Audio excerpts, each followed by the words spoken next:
नमस्कार आप सभी को। स्वागत है आपका हमारे इस प्लेटफ़ॉर्म पर यूपी ट्रिपल में वीपीयू यानी ग्राम पंचायत अधिकारी। इसकी क्लासेस हम लोग कर रहे थे और एप्लीकेशन पर आपको इसके क्विज़ मिल जाएँगे और ये क्विज़ सभी के लिए हैं। आप पेड कोर्स से जुड़े हों या ना जुड़े हों, तब भी आप इनको अटेम्प्ट कर सकते हो। रही बात पेड कोर्स की, तो इसकी मैं जानकारी आपको दे देता हूँ। मॉक टेस्ट की श्रृंखला अगर आपको जॉइन करनी हो, तो आपको हमारे एप्लीकेशन पर मिल जाएँगी। इनके डिटेल्ड डिस्कशन वीडियोज़ भी आपको मिलेंगे। इसके अलावा 65 अंकों का बैच, ये जो 65 अंकों का बैच है, इसमें 45 अंक आपके पंचायती राज के आएँगे और 20 अंक योजनाओं की आएँगी। तो इस बैच को अगर आप जॉइन करना चाहते हो, तो भी एप्लीकेशन में इसका बैच आपको मिल जाएगा, ठीक है? तो वीपीओ के लिए आप इन बैचों को ज़रूर जॉइन करिए और अपनी तैयारी को और बूस्ट कर सकते हो। चलिए क्वेश्चन नंबर 51 से शुरू करते हैं। 50 क्वेश्चंस तक लास्ट क्लास में हम लोगों ने कर लिए थे। अगर आपने नहीं देखा है, तो प्लेलिस्ट इसकी बनी हुई है। क्विज़ की, तो वहाँ से आप इनको देख सकते हो और ये पंचायतों के इतिहास से संबंधित सारे क्वेश्चंस हैं, ठीक है? क्वेश्चन नंबर 51 देखो, कह रहा है कि चालुक्यकालीन प्रशासन की सबसे छोटी इकाई क्या थी? चालुक्यकालीन प्रशासन को उठा लो और मुझे बताओ इसमें सबसे छोटी इकाई क्या थी? तो सबसे छोटी इकाई थी ग्राम। चलो समझते हैं। सबसे पहले मैंने कहा चालुक्यकालीन ग्राम प्रशासन को आप उठाइए और आपको कोई भी प्रशासन पढ़ रहे हो, चाहे मुगल काल का हो, मौर्य काल का हो, ग्राम प्रशासन पर ज़्यादा फोकस करना है, ठीक है? अब चालुक्यकालीन ग्राम प्रशासन को उठाइए और यहाँ से मुझे 2-3 बातें बताओ।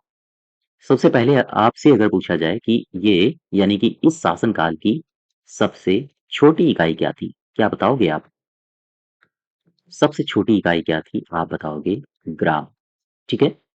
ग्राम प्रशासन की सबसे छोटी इकाई थी और यहाँ का अधिकारी क्या होता था इस काल में? तो अधिकारी के बारे में आप क्या बताओगे? अधिकारी के बारे में बताओगे गावुंड, यहाँ का अधिकारी था या फिर कई पुस्तकों में गामुंडा भी मिलता है। तो गावुंड या गामुंडा इन शब्दों से भ्रमित मत होना। ये गांव का जो अधिकारी होता था, हाँ, ये होते थे। इसके अलावा एक पद और आपको मिलता है इसी काल में, इसका नाम है महाजन। महाजन नामक पद का वर्णन मिलता है, ठीक है? वर्णन मिलता है। तो ये जो महाजन है, ये करता क्या था? दरअसल ग्राम प्रशासन है, ग्राम प्रशासन में जो अधिकारी है वो गाउंड है। तो ग्राम प्रशासन में सहायता करना इस पद में जो नियुक्त होता हुआ अधिकारी होता था वो करता था, अर्थात यही कौन? महाजन। यही ग्राम प्रशासन में ग्राम प्रशासन में सहायक था, ठीक है? ग्राम प्रशासन में सहायता करता था। अच्छा, अब मुझे एक बात और बताओ। चालुक्य काल में कई सारे अभिलेख मिले हैं, तो उनमें एक बेन्यूर नामक ग्राम का वर्णन भी हमें मिलता है। तो अगर आपसे पूछा जाए कि मुझे बताओ, जो चालुक्य काल था, चालुक्य काल में अ, कई लेख मिले हैं। तो चालुक्य काल में मिले एक लेख के अनुसार एक लेख के अनुसार इसमें क्या कहा गया है? इसमें बेन्यूर नामक ग्राम प्रशासन के बारे में जानकारी मिलती है। ग्राम प्रशासन के बारे में जानकारी मिलती है और ये उसमें बताया गया है अभिलेख में कि जो बेन्यूर नामक गांव था, उसके प्रशासन का जो भार था, वो संभालते थे महाजन। बात समझ पा रहे हो? फिर से समझो। चालुक्य काल में एक लेख के आधार पर बेन्यूर नामक ग्राम का जो प्रशासन होता था, उसको संभालने की जिम्मेदारी महाजन की होती थी। और वहीं अगर आपसे सबसे छोटी इकाई इसी काल में पूछा जाए, तो ग्राम बताओगे। अधिकारी के बारे में पूछा जाए गाउंड, गामुंडा या फिर महाजन जैसे पद के बारे में अगर आपसे पूछा जाए, तो आप कहोगे ये ग्राम प्रशासन में मदद करता था। वापस आ जाओ अपने क्वेश्चन में। इसका सही उत्तर होगा ए पार्ट, यानी चालुक्यकालीन प्रशासन की सबसे छोटी इकाई ग्राम थी। नेक्स्ट देखो 52। कह रहा है कि चोल काल में जो व्यापारिक नगर हैं, व्यापारिक नगरों में व्यापारियों की सभा, ये क्या कहलाती थी? चोल काल है। चोल काल में स्थानीय प्रशासन में आप जाओगे और फिर वहां पर देखोगे कि ये जो सभाएं हैं, ये क्या कहला रही हैं। लेकिन आपसे स्पेशली पूछा गया है नगर में व्यापारियों की सभा, इसे कहा जाता था नगरम। आओ जरा समझते हैं इसको। ध्यान दो, मैंने कहा चोल कालीन प्रशासन, ठीक है? या हम कहें चोल काल में स्थानीय प्रशासन, मैं इसकी बात कर रहा हूं। चोल काल में स्थानीय प्रशासन के बारे में आपको जानकारी मिलती है एक अभिलेख से। अभिलेख का नाम है उत्तर मेरूर अभिलेख। ठीक है भैया, उत्तर मेरूर अभिलेख। अच्छा, ये जो उत्तर मेरूर अभिलेख है, इसी में हमें जानकारी मिलती है किसकी? स्थानीय प्रशासन की। और ये कहाँ का स्थानीय प्रशासन है? चोल साम्राज्य का। ठीक, यहां तक बात समझ पाए? इसी में कहा गया है कि 3 प्रकार की टोटल सभाएं होती थी। 3 प्रकार की टोटल सभाएं थी। अच्छा, ये जो 3 प्रकार की सभाएं थी, सभाएं टोटल 3 थी। इनमें से जो एक सभा थी, एक जो सभा थी, वो थी नगरम। अच्छा, ये नगरम कहाँ पर थी? तो आप बताओगे व्यापारिक नगरों में। व्यापारिक नगरों में व्यापारियों की सभा थी। ठीक है। अच्छा, अब मुझे बताओ, व्यापारियों की ये सभा हो गई, बची कितनी? बची हैं 2 सभाएं। अब ये 2 सभाएं कहाँ थी? ये 2 सभाएं थी गांवों में। अगर आपसे स्पेशली पूछो पूछे कि गांव में कितनी सभाएं थी, तो आप 2 ही बताओगे, वैसे 3 है। और गांव में आपको एक तो उर मिलती है देखने को, और दूसरा मिलती है सभा या फिर महासभा। ठीक है। हाँ, वापस आ जाओ अपने क्वेश्चन में। चोल काल में व्यापारिक नगरों में व्यापारियों की सभा क्या कहलाती थी? आप बताओगे नगरम। नेक्स्ट देखो 53। चोल युगीन स्थानीय प्रशासन में नाडु और गांव के मध्य की इकाई को क्या कहा जाता था? ध्यान दें, नाडु और गांव के मध्य की इकाई को कोट्टम कहा जाता था, वलनाडु, कुर्रम या फिर मंडलम। इसे कहा जाता था कुर्रम। आओ जरा समझो। चोल युगीन स्थानीय स्वशासन उठा लो। चोल कालीन स्थानीय प्रशासन। ठीक है। जब आप चोलकालीन स्थानीय प्रशासन को लेते हो, तो यहाँ जब आप इसको डिवाइड करोगे, बांटोगे पूरे साम्राज्य को, तो सबसे आपको ऊपर मिलता है चोल साम्राज्य, जहाँ राजा होता था। फिर ये बटे होते थे प्रांतों में, और यही प्रांत कह लो आप या फिर मंडलम कह लो। ये जो मंडलम होते थे, ये बटे होते थे कोट्टम में। ठीक है। ये कोट्टम कह लो या फिर आप इनको कह लो वलनाडु। चूंकि तमिल वाला क्षेत्र है, मद्रास वाला क्षेत्र है, तो तमिल लैंग्वेज है। अच्छा, कोट्टम, वलनाडु। इसके अलावा ये किसमें बटे होते थे? ये बटे होते थे जिला में, या फिर आप कह लो नाडु। ठीक है। और ये बटे होते थे खुर्रम में, और ये बटे होते थे गांव में। ठीक। अब ये आपसे सवाल पूछा गया था कि नाडु और गांव के मध्य की कड़ी क्या है, यही तो पूछा गया था। वापस आओ। नाडु और गांव के मध्य की इकाई को क्या कहा जाता था? जरा समझो। ये गांव है, ये नाडु है अर्थात जिला है। इन दोनों के बीच की इकाई कौन है? इन दोनों के बीच इकाई है खुर्रम। इसे ही कहा जाता था गांव का समूह। गांवों का इसे समूह भी कहा जाता था। वापस आ जाओ, इसका सही उत्तर हो जाएगा खुर्रम। ठीक है। हाँ, नेक्स्ट देखो 54। कह रहा है कि चोल काल में स्थानीय प्रशासन से संबंधित सही कथन की पहचान करो। आपसे ये कहा है, चोल काल में स्थानीय प्रशासन से संबंधित सही कथन की पहचान करो। नाडु की सभा को नटार कहा जाता था, क्या ये सही है? हाँ, बिल्कुल सही है। नाडु के खर्चे के लिए नाडु विनियोगम नामक एक कर लिया जाता था, क्या ये सही है? हाँ, ये भी सही है। गांव का जो समूह होता था वो कुर्रम कहलाता था। ध्यान दें, नाडु और इसके बाद गांव, इनके मध्य की इकाई थी कुर्रम। और ये जो कुर्रम है, इसको समझ पाए? ये जो कुर्रम है, ये गांव का समूह होता था। गांव तो अकेले होते थे, एक गांव दो गांव, और एक गांव दो गांव, यानी कि गांव से मिलकर बना होता था कुर्रम, यानी कि ये होता था गांव का समूह। ठीक। तो अब इस स्थिति में ए भी सही है, बी भी सही है और सी भी सही है, यानी कि हमारे सही के चारों के चारों सही हो जाएंगे। उपर्युक्त सभी सही है। 54 का डी पार्ट। नेक्स्ट देखो 55। चोलकालीन ग्राम प्रशासन में कुल कितनी संस्थाएं थी? अब आप बताओगे 3। ये बात आप समझ पा रहे हो? 1 मिनट 1 मिनट 1 मिनट। चोलकालीन ग्राम प्रशासन पूछा है, तो अब आप बताओगे 2, क्योंकि ग्राम प्रशासन पूछ लिया। ठीक। ग्राम प्रशासन के हिसाब से 2 थी, वैसे टोटल 3 है। अगर आपसे स्पेशली ग्राम प्रशासन पूछ लिया जाए, तो आप 2 ही बताओगे। ये 2 कौन-कौन सी हैं? ये मैं आपको पीछे बता चुका हूँ। आओ देखो। 2 संस्थाएँ। ये 2 संस्थाएँ कहाँ पर हैं? ग्राम प्रशासन में। ग्राम प्रशासन में। अच्छा, कौन-कौन सी हैं? एक तो हो गई आपकी उर, और एक हो गई सभा या फिर महासभा। अच्छा, ये जो उर है, सामान्यतः आपने पढ़ा होगा, ये गाँव के लोगों की सर्वसाधारण सभा थी, यानी कि जो सर्वसाधारण सर्वसाधारण लोगों की सभा थी, ठीक है? और ये जो सभा या महासभा है, ये किसके लिए थी? ये थी वरिष्ठ ब्राह्मणों के लिए। वरिष्ठ ब्राह्मणों की सभा थी। ये बात आप समझ पा रहे हो? हाँ, वापस आ जाओ अपने क्वेश्चन में। ग्राम प्रशासन में कुल कितनी सभाएँ थीं या कुल कितनी संस्थाएँ थीं? आप बताओगे 2। पुर और महासभा या फिर सभा। नेक्स्ट देखो 56। पुर की कार्यकारिणी समिति क्या कहलाती थी? कार्य समिति। पुर के लिए पूछा है। तो सबसे पहले तो मुझे आप पुर बता दो, ये क्या है? पुर। इसके बारे में मैंने आपको डिटेल में बताया हुआ है। आप बताओगे ये क्या थी? अभी मैंने पीछे कहा था, यह सर्वसाधारण साधारण लोगों की सभा थी, ठीक है? अच्छा, सर्वसाधारण लोगों की सभा है, तो इसमें मुझे बताओ कि जब भी कभी इसकी बैठक होगी, तो बैठक में भागीदार कौन होता होगा? बैठक में भागीदारी किसकी होती होगी? तो आप बताओगे गाँव वासी। गाँव वासी ही इसमें बैठक में भागीदार होते थे। इसकी कार्य समिति क्या थी?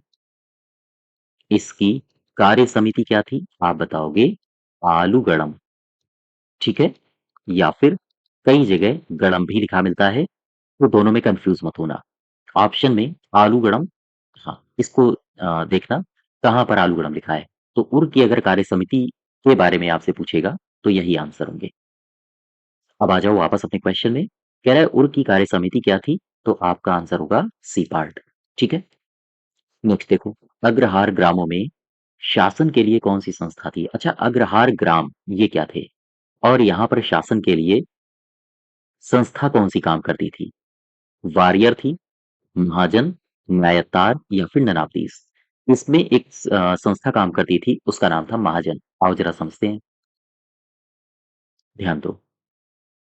सबसे पहले तो मुझे आप ये बता दो, ये जो शब्द आया है अग्रहार ग्राम, अग्रहार ग्राम ये क्या है? दरअसल अग्रहार ग्राम, इसमें ब्राह्मण होते थे, यानी ब्राह्मणों का ग्राम था ये, ठीक है? और इन्हीं ब्राह्मणों के ग्रामों में शासन की जिम्मेदारी या शासन के लिए एक संस्था काम करती थी।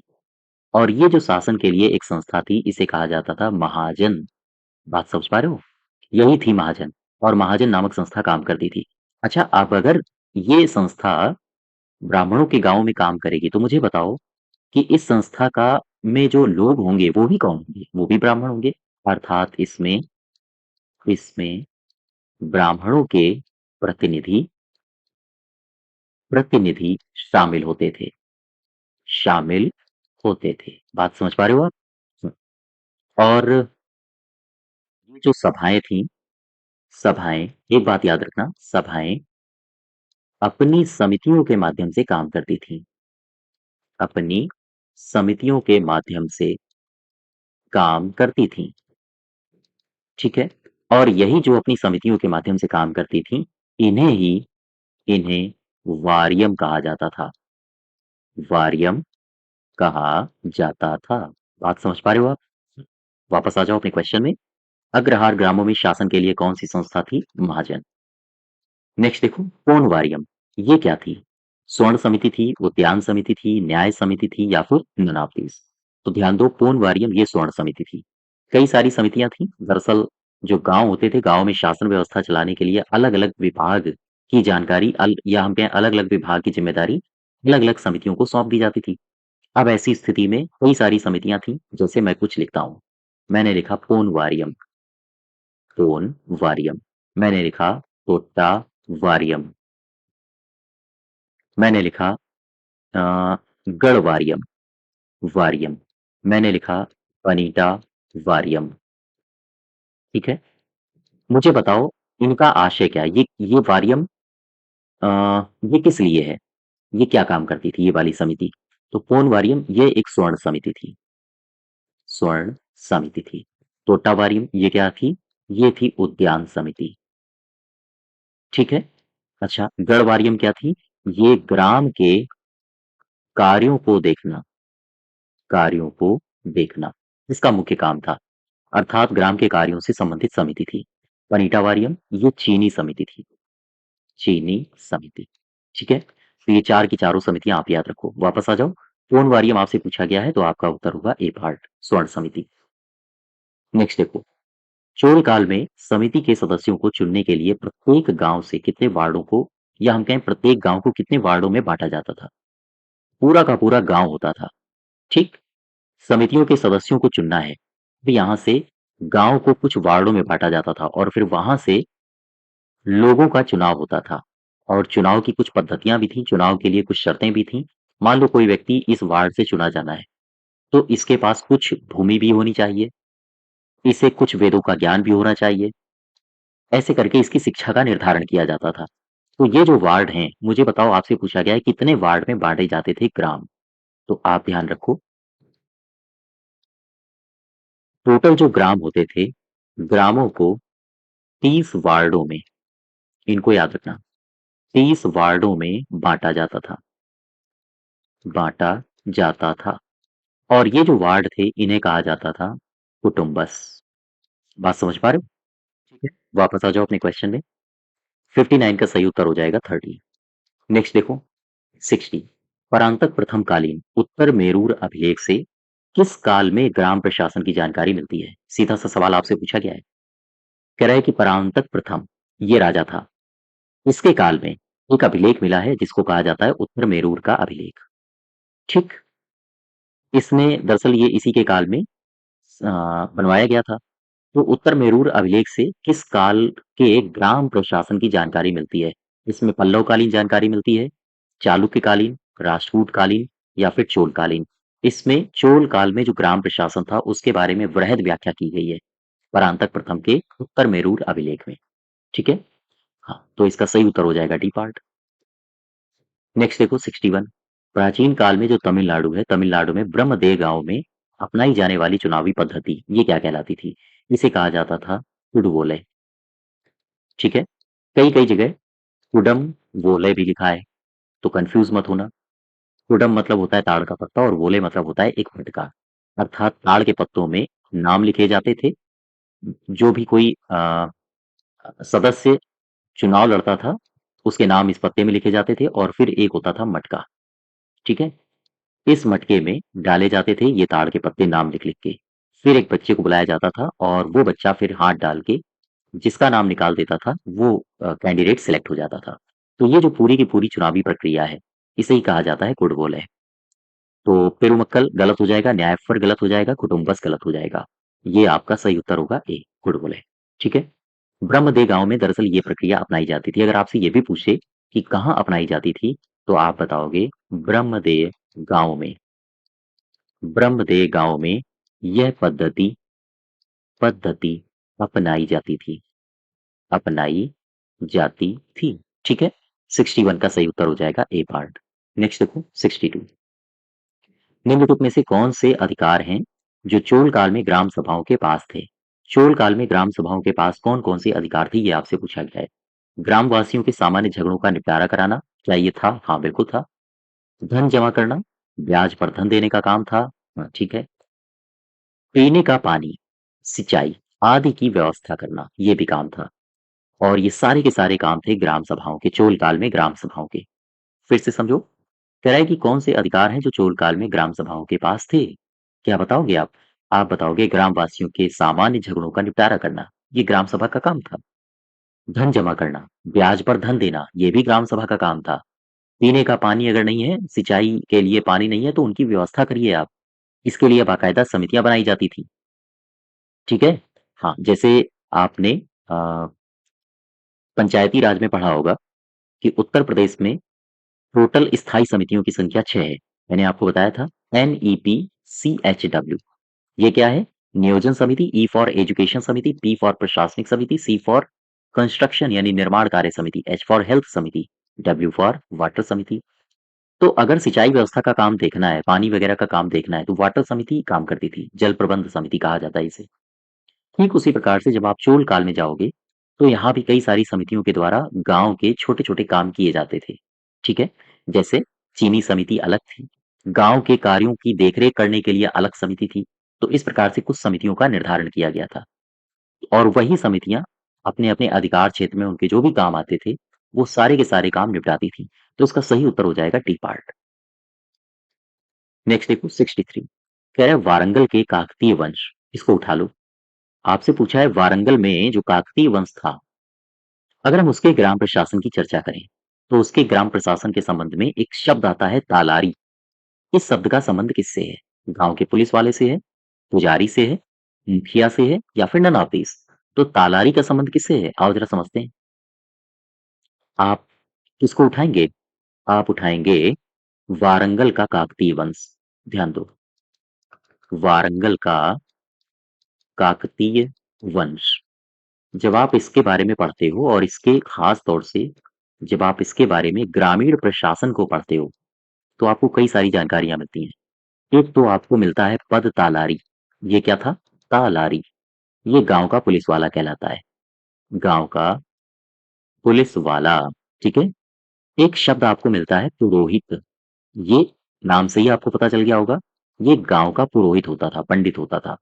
गांव का पुरोहित था। अच्छा, एक आपको शब्द मिलता है करनाम। ये क्या था? ये दरअसल गांव का पटवारी होता था। ये मैं बात कर रहा हूं काकतीय वंश की। करनाम, गांव का पटवारी। अब मुझे आप लोग कमेंट बॉक्स में बताइए, काकतीय वंश में गांव का जो मुखिया होता था, मुखिया, उसे क्या कहते थे? ये मुझे कमेंट बॉक्स में आप बताइए। वापस आ जाओ। 63 इसका सही उत्तर होगा पुलिस वाला। हाँ, यही हो जाएगा। तालारी मैंने पुलिस वाला ही बताया है। हाँ, ठीक है।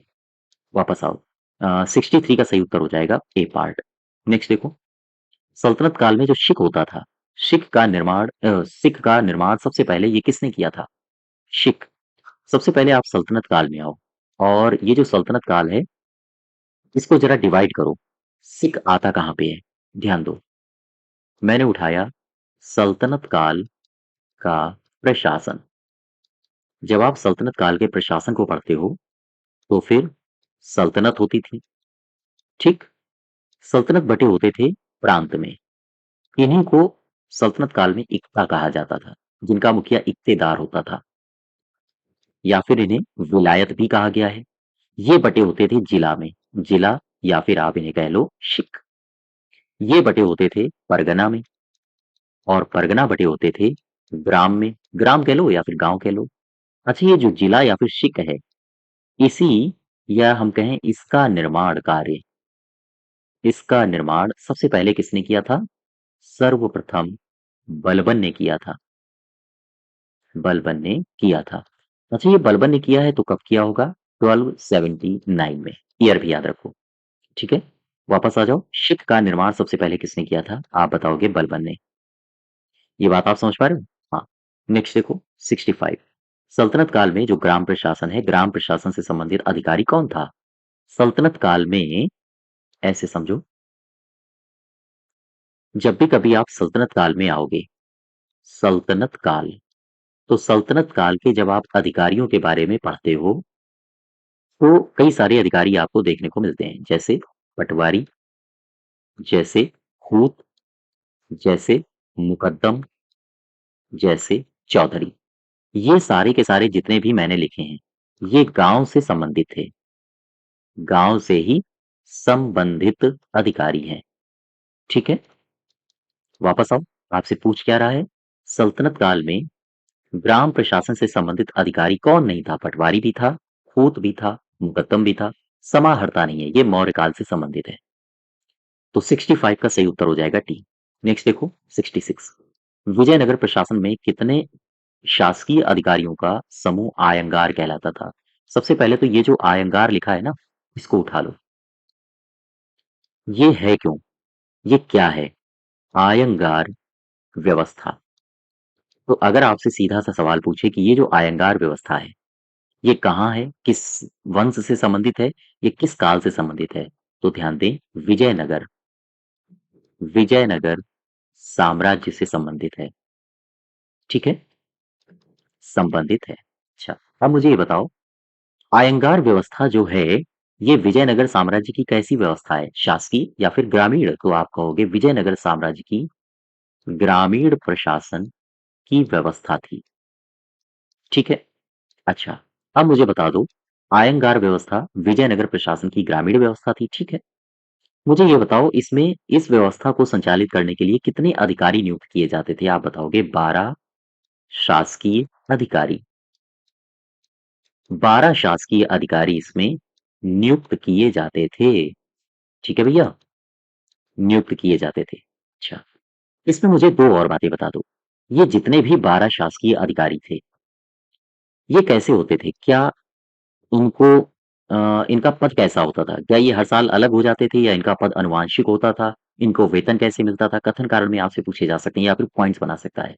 ध्यान रखें, आयंगार के पद आयंगार के पद आनुवांशिक होते थे। आनुवांशिक होते थे, ठीक? और दूसरी बात याद रखना, इन्हें वेतन नहीं दिया जाता था। वेतन के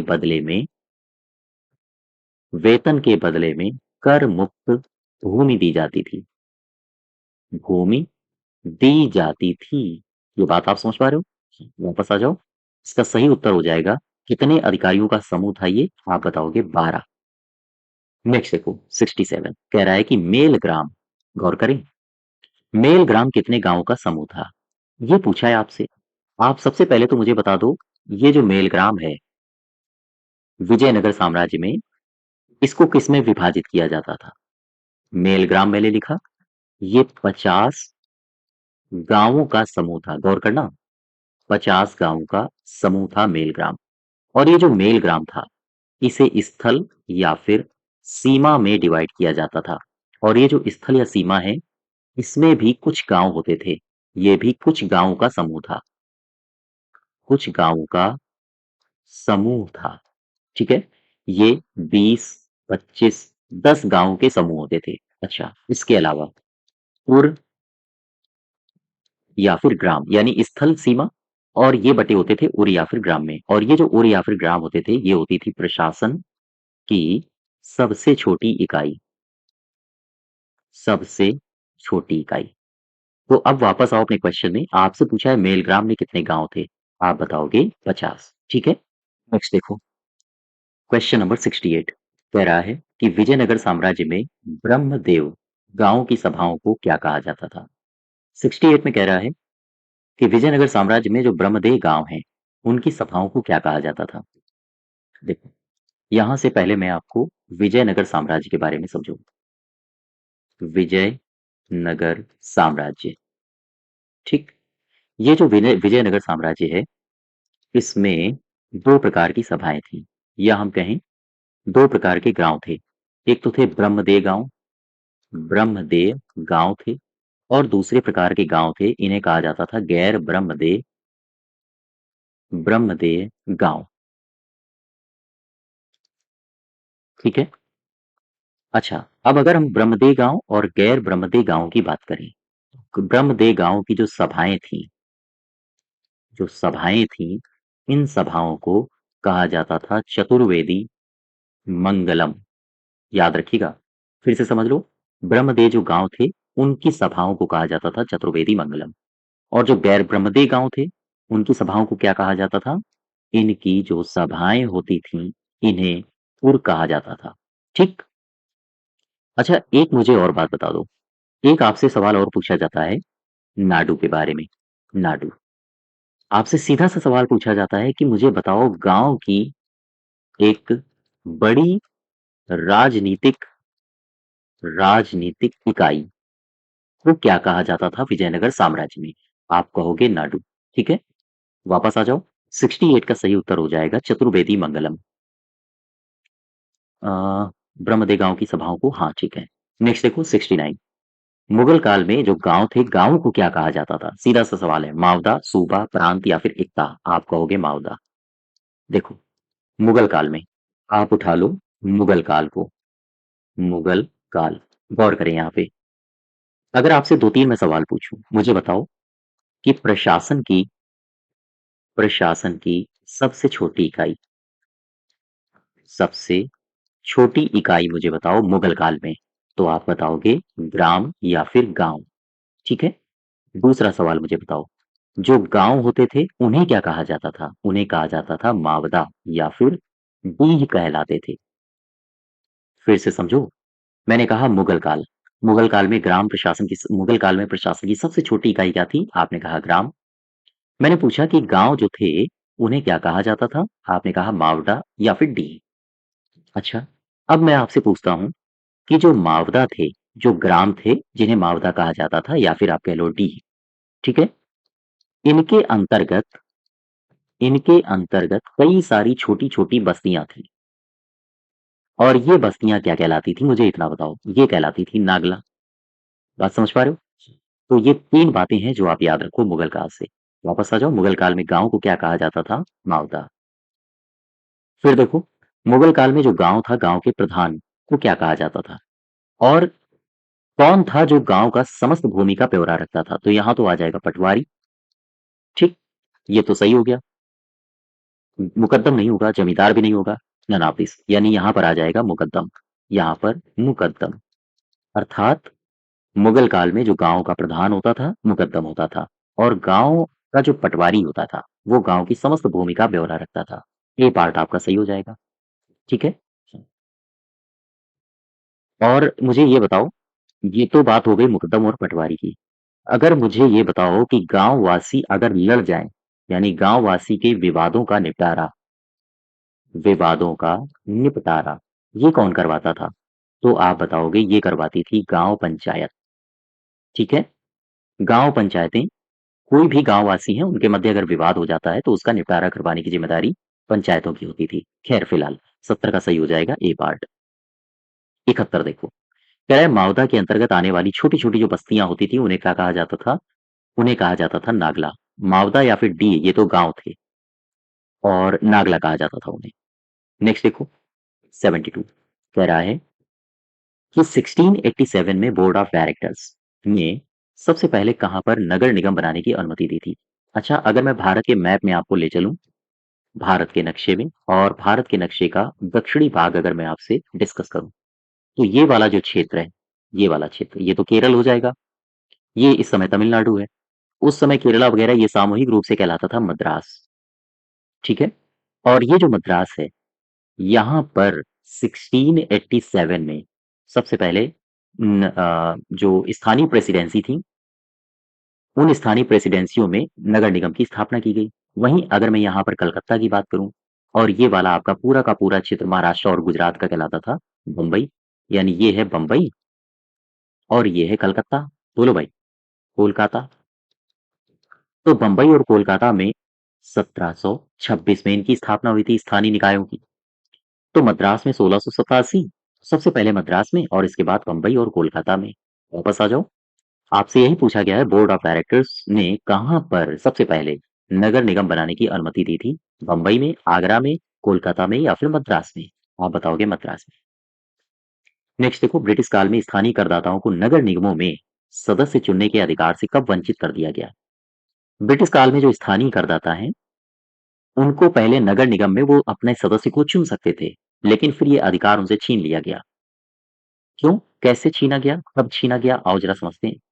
एक दौर था 1840 से लेकर 1853 का। ये जो 1840 से लेकर 1853, यानी लगभग 13 साल का दौर था, इसमें जो स्थानीय करदाता थे, स्थानीय करदाताओं को नगर निगमों में या हम कहें नगर निगमों का सदस्य चुनने का अधिकार था। सदस्य चुनने का अधिकार था। ठीक है, फिर समझो। 1840 से 53 का जो दौर है, उसमें स्थानीय करदाताओं को नगर निगमों के लिए सदस्य चुनने का उन्हें अधिकार था। अब हुआ ये कि 1853 का दौर आया। ठीक है। 1853 में बंबई में समस्त प्रशासनिक शक्तियां, जितनी भी प्रशासनिक शक्तियां थीं, वो सारी की सारी सौंप दी गईं। प्रशासनिक शक्तियां एक मनोनीत आयुक्त को सौंप दी गईं। मनोनीत आयुक्त को दे दी गईं। ठीक है।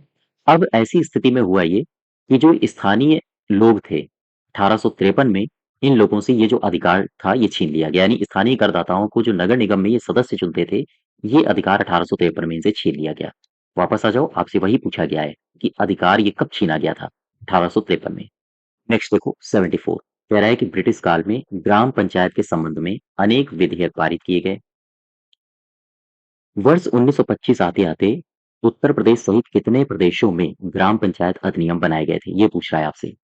1925 में ब्रिटिश सरकार थी और ब्रिटिश सरकार के होने के दौरान पंचायतों के लिए प्रयास भी शुरू हो गए थे। जैसे लॉर्ड रिपन को जब आप पढ़ोगे 1882 में उन्होंने स्थानीय स्वशासन के लिए अपने स्तर से प्रयास करने शुरू कर दिए। जैसे-जैसे समय बढ़ रहा था, भारतीयों की मांग भी हो रही थी कि स्थानीय स्वशासन के लिए काम किया जाए, तो ब्रिटिश सरकार काम भी कर रही थी। इसी संबंध में 1925 तक वही आपसे पूछा गया है कि 1925 तक उत्तर प्रदेश सहित कितने प्रदेशों ने ग्राम पंचायत अधिनियम अपने यहाँ बना लिए थे? ये थे 8 प्रदेश। 8 प्रदेशों ने अपने यहाँ ग्राम पंचायत संबंधी नियम बना लिए थे। तो 74 का सही उत्तर हो जाएगा 8।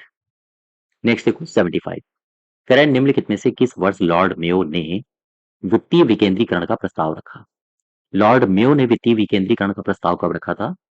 1870 में, 90 में, 60 में या 20 में? 1870 में। इसमें 3-4 ईयर्स हैं जो आप भूलोगे नहीं कभी भी एग्जाम के टाइम तक। सबसे पहले 1870, ठीक, 1882, 1909, 1919, 1935, ये कुछ ईयर्स हैं। इनमें स्थानीय स्वशासन के लिए बहुत सारी घटनाएं घटी हैं। जैसे 1870, याद रखो स्थानीय स्वशासन के लिए मेयो का प्रस्ताव आया, तो आपसे पूछा जा सकता है सीधे मेयो का प्रस्ताव। 70, 82 में क्या हुआ? 82 में हुआ ये कि रिपन का प्रस्ताव आ गया, ठीक है। 1909 में क्या हुआ? 1909 में आपको पता होगा विकेंद्रीकरण आयोग से संबंधित ये वर्ष है। इसका गठन हुआ था 1907 में और रिपोर्ट सौंपी थी 1909 में। तो विकेंद्रीकरण आयोग के संबंध में ईयर कौन सा है? 1909। इसके अलावा 1919 एक शख्स का नाम आपने सुना होगा, मॉन्टेग्यू चेम्सफोर्ड। इनको सामूहिक रूप से कहा जाता है मॉन्टफोर्ड। मॉन्टफोर्ड सुधार आया, या आप इसको भारत शासन अधिनियम भी कह सकते हो या फिर मॉन्टेग्यू चेम्सफोर्ड सुधार भी कह सकते हो। 1935 में क्या हुआ? इस समय आया भारत शासन अधिनियम। भारत शासन अधिनियम 1935। तो ये 1 2 3 4 5 5 इयर्स हैं, इनको याद रखो। अच्छा नेक्स्ट देखो, इसका सही उत्तर क्या होगा? 1870। नेक्स्ट देखो 76, रॉयल कमीशन ऑन डिसेंट्रलाइजेशन की निम्न में से कौन सी सिफारिशें थी? ये पूछ रहा है आपसे। इसमें केवल और केवल आपसे सिफारिशें पूछी हैं। रॉयल कमीशन ऑन डिसेंट्रलाइजेशन, ध्यान दो, पढ़ो इनको। ग्राम पंचायतों को अधिक शक्तियां दी जानी चाहिए, क्या इसकी सिफारिश थी? ग्राम पंचायतों में जिलाधिकारी का हस्तक्षेप कम हो, क्या रॉयल कमीशन ऑन डिसेंट्रलाइजेशन की सिफारिश थी? या फिर प्रत्येक तालुका और तहसीलों में उप जिला बोर्ड का गठन हो, क्या ऐसा है? या फिर ये सारे के सारे कथन सही होंगे, चूंकि ये सभी सिफारिशें हैं रॉयल कमीशन ऑन डिसेंट्रलाइजेशन की। सबसे पहले तो इसको समझो आप, इसमें 2 ईयर्स याद रखना पूछे जा सकते हैं। है क्या? है ये कि रॉयल कमीशन है, royal commission on decentralisation, centralisation, ठीक है। रॉयल कमीशन ऑन डिसेंट्रलाइजेशन को उठा लो। मुझे ये बताओ इसका अध्यक्ष कौन था? सबसे पहले आप बताओगे हॉब हाउस। अब मुझे ये बताओ, ये इसने रिपोर्ट कब सौंपी थी? इसने रिपोर्ट कब सौंपी? आप बताओगे 1909 में, और साथ में ये बना था। कई सारी इसने सिफारिशें दी हैं, कई सारी इसने सिफारिशें दी हैं। उन सिफारिशों की आओ चर्चा करते हैं। सबसे पहले इसने कहा कि जो हमारी ग्राम पंचायतें हैं, ग्राम पंचायतों को अधिक से अधिक, अधिक से अधिक शक्तियां दी जानी चाहिए। शक्तियां देने की बात इसने कही। इससे पूछा गया कैसी शक्तियां? तो इसने कहा लाइक फॉर एग्जांपल न्यायिक अधिकार ग्राम पंचायतों को दो, न्यायिक अधिकार दो। इससे पूछा गया और, तो इस कमीशन ने कहा कि ग्राम विद्यालयों का निर्माण करवाओ, ग्राम विद्यालयों का निर्माण करवाइए। और कहा जो लघु ईंधन है, लघु ईंधन और चारा संचय संबंधी अधिकार भी इनको दो। इसने एक बात और कही कि जो ग्राम पंचायतें हैं, पंचायतों में जिलाधिकारी, जिलाधिकारी के हस्तक्षेप कम होने चाहिए। हस्तक्षेप कम हो। तो बहुत सारी इसने सिफारिशें दी थी। वापस आ जाओ, वही आपसे पूछा गया है कि सिफारिशें बताइए रॉयल कमीशन ऑन डिसेंट्रलाइजेशन की कौन-कौन सी थी। तो ये भी सही है, ये भी सही है, ये भी सही है। सारे के सारे सही हैं, डी पार्ट सही हो जाएगा। 77 देख लो। निम्नलिखित में से किस वर्ष ब्रिटिश सरकार ने पहली बार घोषणा की कि भारत में उत्तरदायी सरकार बनाई जाएगी? ये की थी 1920 में, 17 में, 15 में या फिर 29? ये की थी 1917 में। आओ जरा समझते हैं। एक तारीख याद रखो, 20 अगस्त 1917। 20 अगस्त 1917। तारीख क्यों खास है? तारीख इसलिए खास है कि आप जब 1917 के आसपास जाओगे, तो आपको पता होगा प्रथम विश्व युद्ध का ये दौर था, ठीक है? चूंकि फर्स्ट वर्ल्ड वॉर का ये दौर था, ब्रिटेन को भारतीयों की आवश्यकता थी। इसके चलते ब्रिटिश सरकार ने घोषणा की कि भारत में एक उत्तरदायी सरकार की स्थापना की जाएगी। अर्थात यहीं पर यही तारीख थी जिसमें ब्रिटेन की तरफ से एक भारत सचिव आया था। उसने दरअसल ये घोषणा की थी। तो ब्रिटिश सरकार ने घोषणा की कि भारत में उत्तरदायी उत्तरदायी सरकार होगी। ठीक है? तो 1917 में इसकी घोषणा की गई। अच्छा, अब एक बात और याद रखना। 1909 1909 में क्या था? इसे कहा जाता है मॉर्ले मिंटो सुधार। अच्छा, 1909 में हुआ ये, 1909 में जो भारत शासन अधिनियम आया था, भारत शासन अधिनियम,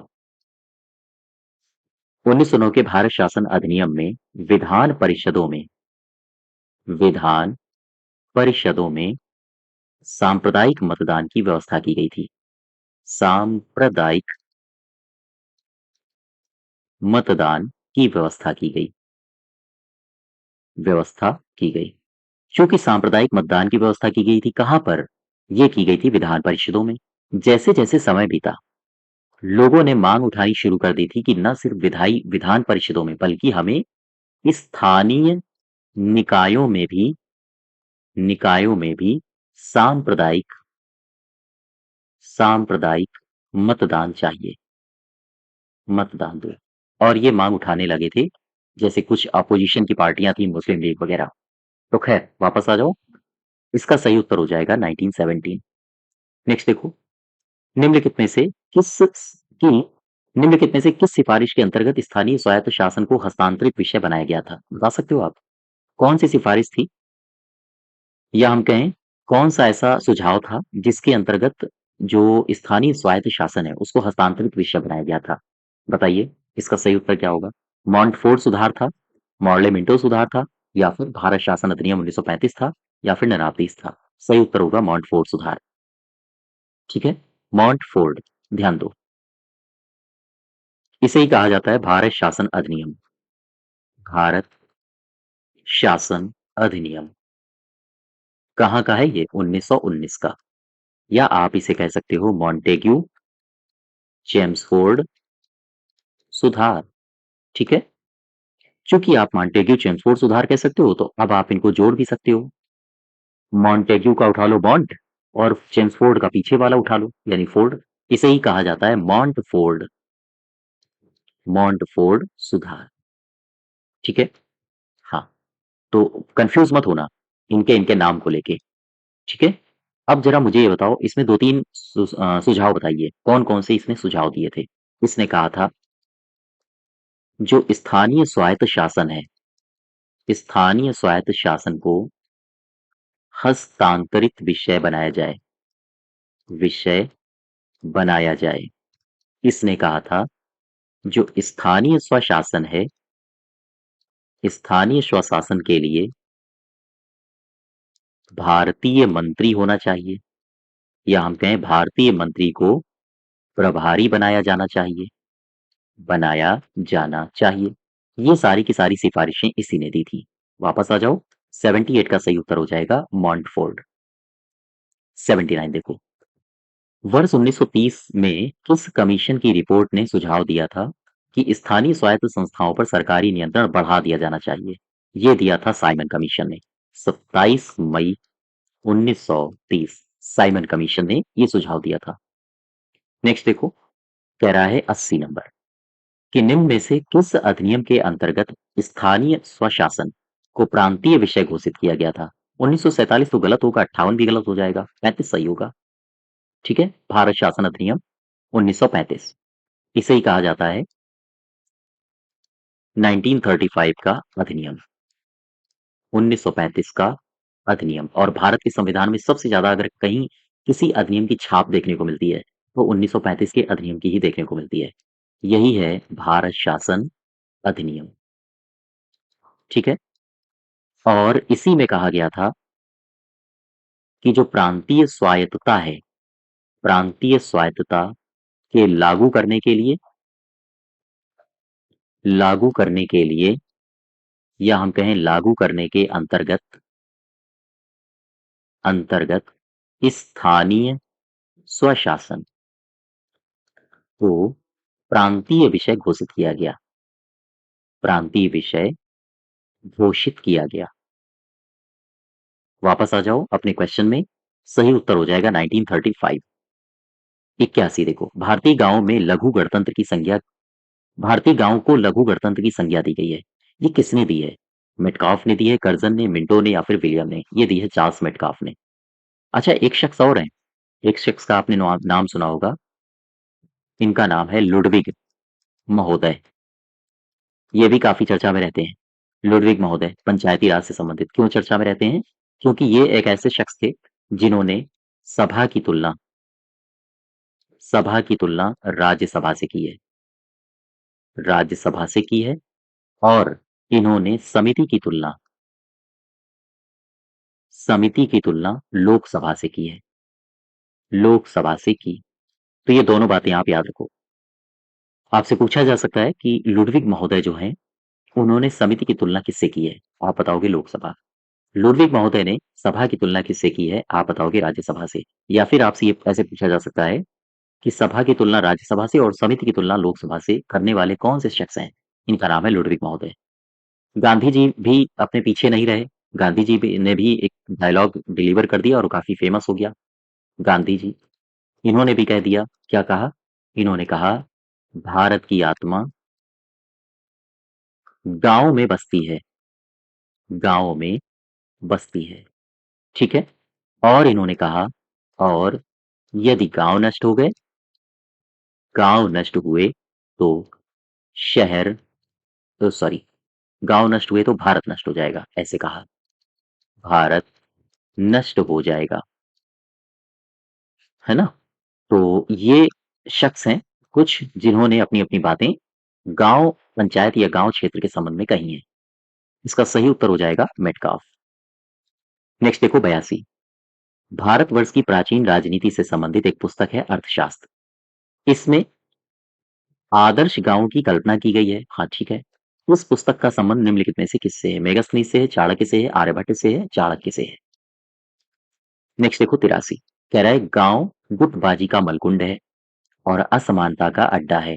ये कौन है? ये अपने शख्स हैं अंबेडकर साहब, भीमराव अंबेडकर। हाँ, तो भीमराव अंबेडकर ने कहा था कि गांव गुटबाजी का मलकुंड और असमानता का अड्डा है। नेक्स्ट देखो 84, स्थानीय शासन के इतिहास में 1939 से 1946 के काल को डार्क पीरियड माना जाता है। क्यों? क्योंकि पहला विश्व युद्ध इस समय नहीं था, इस समय था सेकेंड वर्ल्ड वॉर। और सेकेंड वर्ल्ड वॉर चूंकि हो रहा था, और 1942 ये वही दौर है जब भारतीय आंदोलनकारी जीवित हो उठे थे और इन्होंने भारत छोड़ो आंदोलन जैसे बड़े बड़े निर्णय लिए थे और आंदोलन चला रहे थे। ऐसी स्थिति में जो स्थानीय स्वशासन की मांग थी वो दब गई थी। ठीक है, हालांकि ऐसा नहीं है कि मांग बिल्कुल दब गई थी, समय समय पर उठती रहती थी, लेकिन इसका जो मुख्य कारण था वो थे आंदोलन और साथ ही साथ द्वितीय विश्व युद्ध। ठीक, नेक्स्ट देखो 84, 84 में कह रहा है कि निम्नलिखित में से सॉरी 85 में कह रहा है कि निम्नलिखित में से असत्य कौन सा है? विकेंद्रीकरण आयोग कब आया? 1990 में। लॉर्ड रिपन का प्रस्ताव, लॉर्ड रिपन का प्रस्ताव 1982 में आया था। लॉर्ड मेयो का प्रस्ताव 1870 में आया था। भारत शासन अधिनियम 1935 का है। ये दरअसल जो विकेंद्रीकरण आयोग है, ये विकेंद्रीकरण आयोग 1990, इसको 1890, या एक काम करो, विकेंद्रीकरण आयोग, दरअसल इसमें दोनों ऑप्शन गलत हो गए हैं। जो विकेंद्रीकरण आयोग है उसका संबंध 1909 से है और लॉर्ड रिपन का जो प्रस्ताव है 1882 से है। तो ये भी गलत है, ये भी गलत है, इसमें हो सकता है मिसप्रिंट हो, आप देख लेना। खैर, विकेंद्रीकरण आयोग का संबंध 1909 से है और चूंकि 1907 में ये बना था और रिपन का जो प्रस्ताव का संबंध है वो 1882 से है। मेयो का प्रस्ताव 1870 सही है। भारत शासन अधिनियम 1935 ये भी सही है, ठीक है। हाँ, इन दोनों में, हाँ, 1909 और यहाँ पर 1882 होना चाहिए। चलिए खैर, 85 का सही उत्तर यहाँ पर आपसे अगर पूछा जाए तो यहाँ दोनों गलत थे। नेक्स्ट देखो, 86 सामुदायिक विकास कार्यक्रम, ये पूछा है आपसे। सामुदायिक विकास कार्यक्रम, अच्छा इससे पहले मैं यहाँ पर आपको दो तीन बातें बता दूं। ये आया था लॉर्ड रिपन की बात, ध्यान दो। लॉर्ड रिपन से तीन चार बातें आप याद रखोगे। लॉर्ड रिपन, मुझे ये बताओ, ये लॉर्ड रिपन स्थानीय स्वशासन का पिता कहा जाता है, सबको पता होगा, ठीक। 1882 में इसका प्रस्ताव आया था, इसका प्रस्ताव आया था 1882 में। इसका मुझे बताओ कार्यकाल, कार्यकाल ये रहा है 1880 से लेकर 1884 तक कार्यकाल रहा है। इसके बारे में अलग अलग लोगों के अलग अलग विचार हैं। एक तो सबसे पहले इसे कहा जाता है भारत का सर्वाधिक लोकप्रिय गवर्नर जनरल, लोकप्रिय गवर्नर जनरल इसे कहा जाता है। और इसके बारे में, या हम कहें इसी ने अपने बारे में कहा था कि मेरा अगर आप लोग मूल्यांकन करना, मेरा मूल्यांकन मेरे कार्यों से करना, मेरे शब्दों से नहीं, शब्दों से नहीं, इसने कहा था अपने बारे में। यानी इसने काम कुछ अच्छे किए हैं और यही कारण है कि जो फ्लोरेंस नाइटिंगेल थी, फ्लोरेंस नाइटिंगेल, फ्लोरेंस नाइटिंगेल ने इसे भारत का उद्धारक कहा है, भारत का उद्धारक। आपसे पूछा जाए कि किसने कहा है, यही है फ्लोरेंस नाइटिंगेल। फिर से समझो, लॉर्ड रिपन, इसने स्थानीय स्वशासन से के संबंध में 1882 में प्रस्ताव दिया और इसी को पिता कहा जाता है स्थानीय स्वशासन का। कार्यकाल 1880 से लेकर 84 तक रहा है। इसने अपने बारे में कहा था कि मेरा मूल्यांकन अगर करना है आपको, तो मेरे कामों से करना, शब्दों से मत करना। यानी इसने कुछ अच्छे काम किए होंगे। भारत में इसको सर्वाधिक लोकप्रिय गवर्नर जनरल भी कहा जाता है। फ्लोरेंस नाइटिंगेल की अगर हम बात करें तो उन्होंने तो इसको भारत का उद्धारक की संज्ञा तक दे दी है। और यही आप मदन मोहन मालवीय के बारे में जब पढ़ोगे, तो मदन मोहन मालवीय भी इसकी प्रशंसा करने से पीछे नहीं हटे थे। उन्होंने भी कहा था, रिपन भारतीय वायसरायों में सबसे लोकप्रिय है। तो खैर, रिपन काफी अच्छा था स्थानीय स्वशासन को लेके। बाकी अंग्रेज तो कोई भी अच्छे नहीं थे। खैर, चलिए आगे बढ़ते हैं। 81, 85 का सही उत्तर हो जाएगा। हाँ चलिए, खैर इसमें तो दोनों गलत हैं। नेक्स्ट देखो, 86 कह रहा है सामुदायिक विकास कार्यक्रम में कब शुरू हुआ, ये पूछा है। सामुदायिक विकास कार्यक्रम यहाँ भर दो 1952 में शुरू हुआ और इसकी शुरुआत में इसे यहाँ भर दो 55 विकास खंडों में इसे शुरू किया गया था। तो 1952 और 55 ये सही हो जाएगा। 52 ये गलत हो जाएगा, सी पार्ट इसका सही होगा, ठीक है। यहां से आप दो तीन बातें समझो। बात हो रही है सामुदायिक विकास कार्यक्रम की। आओ जरा समझते हैं इसको। सामुदायिक विकास कार्यक्रम, ध्यान दो, सामुदायिक विकास कार्यक्रम, गौर करें इस कार्यक्रम को जरा, ध्यान से देखो। और ये जो सामुदायिक विकास कार्यक्रम था, इसको 1952 में शुरू किया गया था, ठीक। हर एक स्तर पर ये कार्यक्रम अलग अलग तरीके से लागू किया जा रहा था। अगर हम इसकी सामुदायिक विकास कार्यक्रम की स्थिति अगर हम ग्राम स्तर पर देखें, ग्राम स्तर पर इसकी स्थिति क्या थी, तो जरा गौर करना। दरअसल गांव स्तर पर इसके क्रियान्वयन की जो जिम्मेदारी थी, जिम्मेदारी किसे दी गई थी, ग्राम पंचायत को दी गई।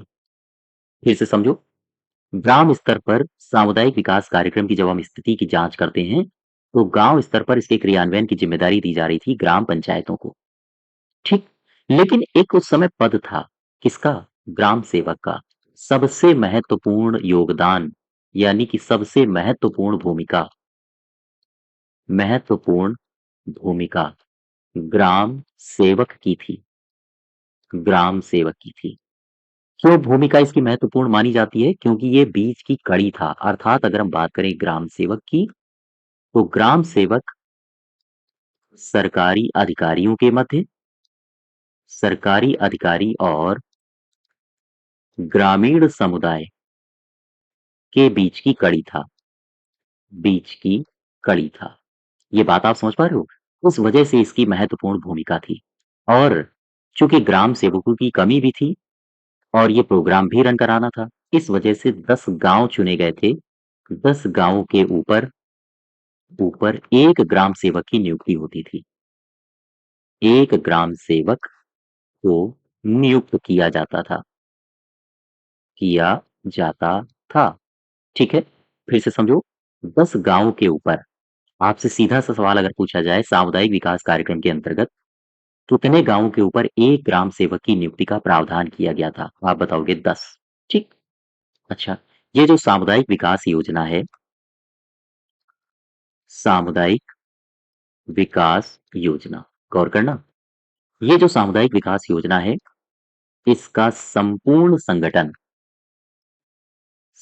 संगठन 5 प्रमुख स्तरों में किया गया। स्तरों में, या हम कहें 5 प्रमुख स्तरों में बांटा गया था। ठीक है? यानी कि सामुदायिक विकास योजना को 5 प्रमुख स्तरों में बांट के इसका इम्प्लीमेंटेशन किया जा रहा था। जैसे कौन-कौन से ये स्तर थे? केंद्रीय स्तर, जैसे राज्य स्तर, तीसरा जिला स्तर, चौथा खंड स्तर, पांचवा ग्राम स्तर। ठीक है? इन स्तरों में इसको बांट के इम्प्लीमेंटेशन किया जा रहा था। लेकिन हो क्या रहा था कि चाचा नेहरू ने जब इसको उद्घाटित किया था, सामुदायिक विकास योजना को, जवाहरलाल नेहरू जी ने, तो नेहरू जी ने कहा था कि ये जो सामुदायिक विकास कार्यक्रम है, ये नीचे से ऊपर की तरफ लागू होगा। हुआ उल्टा परिणाम। परिणाम उल्टा ये हुआ कि इसमें जो नौकरशाही थी, वो हावी हो गई और ये ऊपर से नीचे की ओर लागू हो गया। यानी कि अधिकारी ही गाँव के लोगों के लिए ये था कार्यक्रम, लेकिन गाँव के लोग इसमें पार्टिसिपेट ही नहीं कर पा रहे थे। अधिकारी ही इसमें मौज मार रहे थे। तो इसी वजह से एक शख्स थे डॉक्टर देसाई। डॉक्टर देसाई, इन्होंने कहा है कि इन 5, गौर करना इस लाइन को, ये जो 5 स्तर हैं, ये जो मैंने अभी आपको पीछे लिखे थे, ये 5 स्तर। इन्होंने कहा इन 5 स्तरीय संगठन की संपूर्ण शक्ति संपूर्ण शक्ति एवं जो नियंत्रण है, नियंत्रण का प्रवाह, ये किसके हाथों में है? प्रवाह ये है नौकरशाही के हाथों में। नौकरशाही संगठन के द्वारा चलाया जा रहा है। अब मुझे बताओ, जब नौकरशाही के द्वारा चलाया जाएगा, तो प्रशासन ऊपर से नीचे होगा या फिर नीचे से ऊपर होगा? तो फिर होगा ऊपर से नीचे, अर्थात नौकरशाही संगठन के द्वारा ऊपर से नीचे होता है। ठीक है? ये देसाई जी के विचार थे। लेकिन जब इस कार्यक्रम को जब उद्घाटन हुआ था, तो नेहरू साहब के विचार थे कि इसका इम्प्लीमेंटेशन हम नीचे से ऊपर करेंगे। लेकिन हुआ इसका परिणाम उल्टा। ठीक है? हाँ, तो ये बातें हैं कुछ जो याद रखो। तो खैर इसका सही उत्तर हो जाएगा 1952 और 55। 87 देखो, कह रहा है निम्नलिखित में से किस समिति का गठन सामुदायिक विकास कार्यक्रम और राष्ट्रीय विस्तार सेवा की असफलता पर विचार करने के लिए किया गया था? कौन सी ऐसी समिति है? अशोक मेहता जी हैं, बलवंत राय जी हैं, जीवी के राव हैं या फिर ननावतीस हैं? कौन सी ऐसी समिति है जिसको गठित ही किया गया था सामुदायिक विकास कार्यक्रम की असफलता के लिए और राष्ट्रीय विस्तार सेवा की असफलता की जांच के लिए? तो आप बताओगे ये हैं बलवंत राय मेहता साहब। अच्छा, बलवंत राय को देख लो जरा एक बार। बलवंत राय मेहता। जब आप बलवंत राय मेहता साहब के पास जाते हो, तो इसमें 2 बातें याद रखो।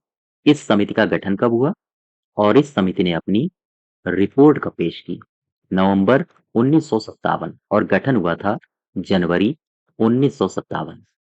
ठीक है? दूसरा प्रश्न ये आता है कि बलवंत राय साहब को बुलाया क्यों गया? गुजरात में थे ये तो, इनको क्यों बुलाया गया? इनको बुलाया इसलिए गया था क्योंकि नेहरू जी ने जो 2 योजनाएं शुरू करी थी, सामुदायिक विकास कार्यक्रम एक तो शुरू की, सामुदायिक विकास कार्यक्रम, ठीक है? और एक शुरू करी थी राष्ट्रीय विस्तार सेवा। राष्ट्रीय विस्तार सेवा। अच्छा, ये किया था 1952 में और राष्ट्रीय विस्तार सेवा करी थी 1953 में। ये दोनों फेल हो गई थी। फेल इसलिए हुई थी चूँकि नौकरशाही ज़्यादा व्याप्त थी, ज़्यादा हावी थी। गाँव के लोगों को जो अधिकार देने चाहिए थे, गाँव के लोगों को वो अधिकार मिल नहीं रहे थे। पता चला गाँव में कोई कुआँ खुदवाना है या फिर कोई तालाब बनवाना है। अब ऐसी स्थिति में नौकरशाही ने अपने हिसाब से लेबरों का चयन किया और गाँव में तालाब खुदवा के डलवा दिया। तो अब मुझे बताओ गाँव के लोगों का तो इसमें पार्टिसिपेशन है ही नहीं, तो गाँव के लोग इसमें इंटरेस्ट क्यों लेंगे? जब उनको इसमें इंटरेस्ट ही नहीं लेना है, तो फिर इस गाँव के लिए बस केवल काम हो रहा था। गाँव के लोगों की पार्टिसिपेशन थी नहीं। इस वजह से ये दोनों की दोनों योजनाएँ असफल हो गईं। और इन्हीं की जाँच के लिए बलवंत राय साहब को बुलाया गया गुजरात से कि भैया ये बताओ, ये जो हमने उद्घाटन किया है, फेल क्यों हो रही हैं? इसकी जाँच के लिए बुलाया गया था। आपसे वही सवाल पूछा गया है कि असफलता पर विचार करने के लिए किसे बुलाया गया था? बलवंत राय साहब को। ठीक है? हाँ। नेक्स्ट देखो 88। लोकतांत्रिक विकेंद्रीकरण का जनक, ये किसे कहा जाता है? कर्जन तो है नहीं, बलवंत राय साहब हैं। गांधी जी भी नहीं है, अग्रवाल साहब भी नहीं है। ध्यान दो। लोकतांत्रिक लोकतांत्रिक विकेंद्रीकरण, विकेंद्रीकरण का पिता कौन है? यही है बलवंत राय, बलवंत राय मेहता। ठीक है? अच्छा, यही है, इसे ही अंतिम रूप से पंचायती राज के रूप में जाना जाता है, या हम कहें स्थानीय स्वशासन या फिर पंचायती राज कहा जाता है। ठीक है? वापस आ जाओ अपने क्वेश्चन में। इसका सही उत्तर होगा बलवंत राय। 89 देखो। बलवंत राय मेहता समिति के अनुसार त्रिस्तरीय निकायों में से कौन सा ऐसा निकाय है जो कार्यकारी निकाय था?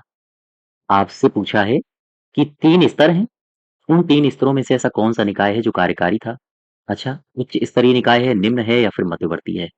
तो अब यहाँ पर सबसे पहले तो आप ये समझो, ये मैंने एक फिगर बनाया, ठीक? इसमें जो सबसे नीचे वाला स्तर है, ये निम्न स्तरीय निकाय, ये है निम्न स्तरीय निकाय, ये है मध्यम निकाय या मध्य स्तरीय निकाय, और ये है उच्च स्तरीय निकाय। ये जो निम्न स्तरीय निकाय है, यही है गांव या ग्राम पंचायत। ठीक है भैया?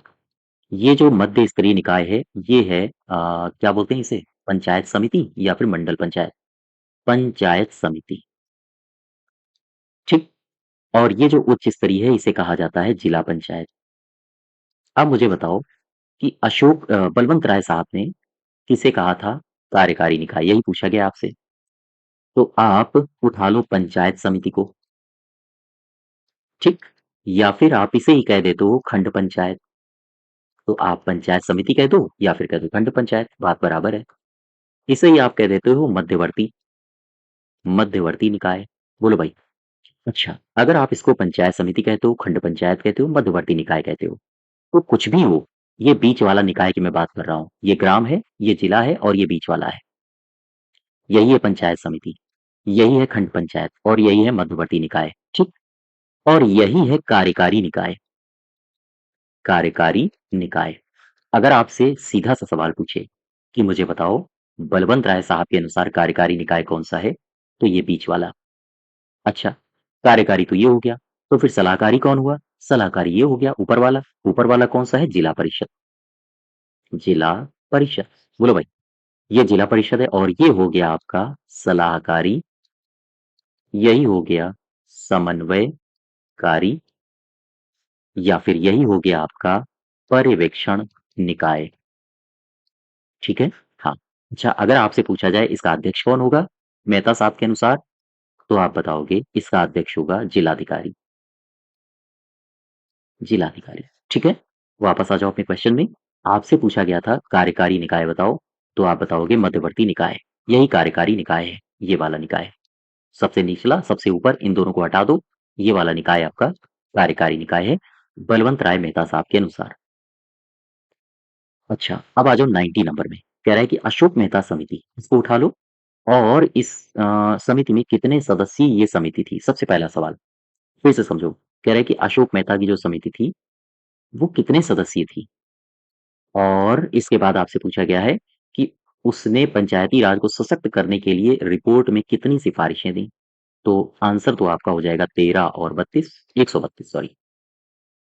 कैसे? आओ देखो। मैंने कहा अशोक मेहता, ठीक? अशोक मेहता समिति। जब आप अशोक मेहता समिति की बात करते हो, 1977, 1978 से संबंधित है ये, उस काल से। और ये जो समिति थी जब इसकी स्थापना की गई थी तो 13 सदस्य थे इसमें। 13 सदस्यीय ये समिति थी।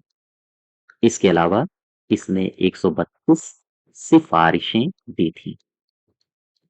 ये बात आप समझ पा रहे हो अशोक मेहता के बारे में? हाँ, वापस आ जाओ।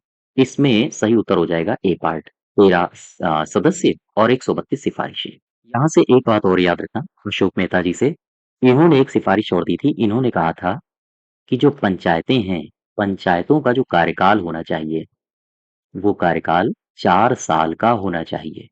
ठीक है? 91 देखो, कह रहा है कि अशोक मेहता के अनुसार पंचायतों का कार्यकाल कितने वर्ष होना चाहिए? 4 साल। 92 देखो, अशोक मेहता समिति के अनुसार कार्यकारी निकाय क्या था? अब सवाल बदल गया। अभी मैंने आपको कार्यकारी निकाय बताया था बलवंत राय के अनुसार। सवाल बदल गया। आओ जरा इसमें समझ लेते हैं। ध्यान दो। अशोक मेहता के अनुसार, अशोक मेहता के अनुसार, इनके अनुसार क्या था? इनके अनुसार जो कार्यकारी निकाय है, उसकी हम चर्चा करेंगे। सबसे पहले मुझे बताओ, अशोक मेहता के अनुसार निकाय थे कितने? निकाय थे 2। कौन-कौन से निकाय थे? एक तो इन्होंने कहा था कि भैया मंडल पंचायत बना लो, मंडल पंचायत, मंडल पंचायत बना लो। फिर इन्होंने कहा कि जिला पंचायत भी बना लो। इन्होंने केवल और केवल द्विस्तरीय पंचायती राज का सुझाव दिया था, यानी केवल और केवल 2 निकाय इन्होंने बताए थे। इनसे पूछा गया कि यार मंडल पंचायत बना तो लें, लेकिन इसमें क्या क्राइटेरिया होनी चाहिए? तो इन्होंने कहा कि एक काम करो, आबादी 15,000 से लेकर 20,000 की अगर आबादी है, तो ऐसी स्थिति में वहां पर मंडल पंचायत बनाई जा सकती है। ठीक। फिर इन्होंने कहा, ये जो जिला पंचायत है या फिर आप कह लो इसे जिला परिषद, ये जो जिला परिषद होगी, यही होगी कार्यकारी निकाय। कार्यकारी निकाय। तो अगर आपसे पूछा जाए अशोक मेहता जी के अनुसार कार्यकारी निकाय क्या है? जिला पंचायत। वहीं बलवंत राय के अनुसार कार्यकारी निकाय क्या था? मध्यवर्ती स्तर, खंड यानी खंड पंचायत। ठीक। अच्छा, ये जो जिला परिषद होगी, ये जिला परिषद राज्य स्तर पर योजना और विकास के लिए ये जिम्मेदार होगी। ठीक है? तो खैर, वापस आ जाओ। इसका सही उत्तर हो जाएगा जिला पंचायत। अशोक मेहता के अनुसार कार्यकारी निकाय क्या है? जिला पंचायत। ठीक। नेक्स्ट देखो 93। निम्नलिखित में से कौन सा सही कथन है उसकी पहचान करो। अशोक मेहता ने द्विस्तरीय पंचायती राज की सिफारिश की थी। हाँ, ठीक है। जिला पंचायत और मंडल पंचायत इन्होंने कहा था। बलवंत राय ने 3 स्तर की बात की थी। हाँ, इन्होंने कहा था ग्राम पंचायत, क्षेत्र पंचायत और जिला पंचायत। 3 स्तर इन्होंने बताए थे। ये भी सही है, ये भी सही है। जीवी के राव ने 4 स्तर बताए थे। हाँ, इन्होंने 4 स्तर बताए थे। स्टेट पर, जिला पर, मंडल पर और इसके अलावा एक ग्राम पंचायत पर भी बताए थे। 4 स्तर। तो ये सारे के सारे सही हैं। 94 देखो, अशोक मेहता के अनुसार मंडल पंचायत के गठन के लिए कितनी आबादी की अनिवार्यता है? अभी मैंने आपको बताया था 15,000 से लेकर 20,000। नेक्स्ट देखो 95। अशोक मेहता समिति ने जिला परिषद की संरचना के संबंध में कितने स्थान महिलाओं के लिए सुनिश्चित किए हैं? 2 स्थान। देखो, किसकी बात कर रहा है? जिला परिषद की। आओ समझते हैं। अशोक मेहता समिति, गौर करना। अशोक मेहता समिति, मैं बात कर रहा हूं अशोक मेहता समिति की, और मैं बात कर रहा हूं जिला परिषद की। जिला परिषद। अशोक मेहता ने कहा था कि अगर आपको जिला परिषद की संरचना करनी है, तो इसमें 6 प्रकार के सदस्य होने चाहिए। ध्यान दें। अशोक मेहता ने कहा था कि अगर आपको जिला परिषद की संरचना करनी है, तो इसमें 6 प्रकार के सदस्य होने चाहिए। ये 6 प्रकार क्या हैं? कौन-कौन से हैं प्रकार? तो इन्होंने कहा जो जिला पंचायत होगी, सबसे पहले तो उसके अधिकार क्षेत्र में जो निर्वाचित होने वाले प्रतिनिधि हैं, वो सदस्य होंगे। अर्थात जिला पंचायत के निर्वाचित क्षेत्र के या निर्वाचित मत लिखो, निर्वाचन लिखो, चूंकि क्षेत्र है तो निर्वाचन होगा। निर्वाचन क्षेत्र के निर्वाचित सदस्य, निर्वाचित सदस्य, एक कैटेगरी ये हो गई। इन्होंने कहा पंचायत समिति के प्रमुख होने चाहिए, ठीक है, दूसरी कैटेगरी ये हो गई। जो इन्होंने मध्य मंडल बताया था वो वाला। तीसरी कैटेगरी इन्होंने कहा जो नगर पालिका है, नगर पालिका के व्यक्ति भी इसमें शामिल होने चाहिए। चौथी कैटेगरी इन्होंने बताया कि 2 महिलाएं भी इसमें शामिल करो।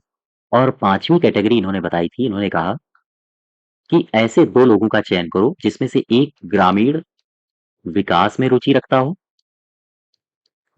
हो वो एक व्यक्ति, और एक ऐसा व्यक्ति होना चाहिए जो ग्राम क्षेत्र में जो कॉलेज हैं या फिर विद्यालय हैं, विद्यालय का अध्यापक हो, तो ये भी एक होना चाहिए। ठीक, कितने कैटेगरी हो गई हैं? 1 2 3 4 5, 5 कैटेगरी हो चुकी हैं और आपको जाना है 6 प्रकार तक। छठे में इन्होंने कहा कि जिला स्तर पर जिला स्तरीय सहकारी संघों का, या हम कहें सहकारी संघों का एक व्यक्ति होना चाहिए। तो ये टोटल 6 कैटेगरी हैं। अशोक मेहता ने कहा था ये 6 प्रकार के सदस्य जिला परिषद की संरचना में होने चाहिए। वापस आ जाओ अपने क्वेश्चन में। इसमें महिलाएं कितनी होंगी? महिलाएं होंगी 2। नेक्स्ट देखो, ग्रामीण विकास और गरीबी उन्मूलन कार्यक्रम की समीक्षा करने के लिए जीवी के राव समिति बनाई गई थी। प्रश्न ये है कि ये समिति कब बनाई गई? जी वी के राव समिति 1985 में बनाई गई। ई पार्ट सही हो जाएगा, ठीक है। और यही वो समिति है जिसने कहा था पंचायती राज को बिना जड़ की घास। क्यों? क्योंकि जो नौकरशाही थी, लाल फीताशाही, वो काफी हावी होने के कारण, ठीक है। 96 में डी पार्ट सही हो जाएगा। नेक्स्ट देखो 97, अशोक मेहता है, इनके नेतृत्व में एक समिति बनाई गई है। कह रहा है कि अशोक मेहता समिति के द्वारा सिफारिशें कुछ दी गई हैं। उन्हीं सिफारिशों के आधार पर इन्होंने मंडल पंचायत को बनाने के लिए भी कुछ सिफारिशें दी थी। उसके संबंध में कौन सा कथन सही नहीं है? किसके संबंध में? अशोक मेहता की मंडल पंचायत के संबंध में। पढ़ो जरा। कह रहा है कि मंडल पंचायतों में 2 महिलाएं होनी चाहिए। ये अशोक मेहता साहब ने कहा था क्या? हाँ, बिल्कुल कहा था। फिर कह रहा है कि इसमें किसान सेवा समिति के प्रतिनिधि शामिल होंगे। क्या अशोक मेहता ने ऐसा कहा था? हाँ, ये भी कहा था। फिर कह रहा है कि मंडल पंचायत में 20 सदस्य गांव से चुनकर आएंगे जो अध्यक्ष का चुनाव करेंगे। क्या अशोक मेहता ने ऐसा कहा था? ना, ऐसा नहीं कहा था। ये गलत हो जाएगा। आओ देखो कैसा कहा था, समझते हैं। अशोक मेहता के अनुसार, अशोक मेहता के अनुसार मंडल पंचायत, ठीक है, समझो। सबसे पहले इन्होंने बात कही, इन्होंने कहा कि 15 सदस्य ऐसे होने चाहिए जो गांव से चुनकर आएंगे, गांव से चुनकर आएंगे। अच्छा, ये जो 15 सदस्य होंगे यही अध्यक्ष का चुनाव भी करेंगे, अध्यक्ष का चुनाव भी यही करेंगे, ठीक। दूसरी बात, इन्होंने कहा कि जो मंडल पंचायत होगी, मंडल पंचायत में किसान सेवा समिति के प्रतिनिधि भी होने चाहिए, प्रतिनिधि हों। इन्होंने कहा इसमें 2 महिलाएं भी हों। तो इस प्रकार से बनेगी मंडल पंचायत। वापस आ जाओ, सही उत्तर हो जाएगा आपका सी पार्ट, यही सही नहीं है। 98 देखो, कह रहा है कि किस समिति के द्वारा क्षेत्रीय ग्रामीण बैंकों के संगठन और कार्यों में संशोधन करके इनकी संरचना को और सुदृढ़ करने के संबंध में सुझाव दिया गया था। शिवरमन तो है नहीं, शांतिवाला समिति, नरसिम्हा समिति, केलकर समिति, ये यहां पर होना चाहिए। ये टाइपिंग एरर है, दांतेवाला, दांतेवाला यही सही होगा, ठीक है, बी पार्ट।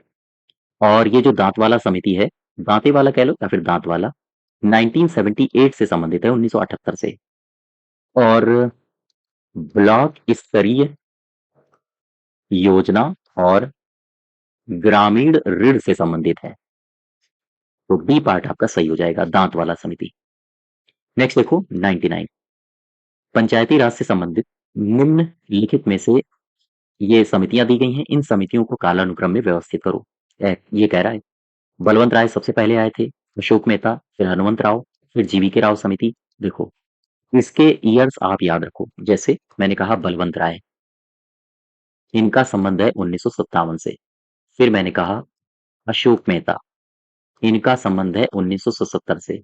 फिर मैंने कहा हनुमंत हनुमत राय या राव समिति, ठीक है, इनका संबंध है 1984 से। फिर जीवीके राव समिति आएगी, जीवीके राव का संबंध है 1985 से।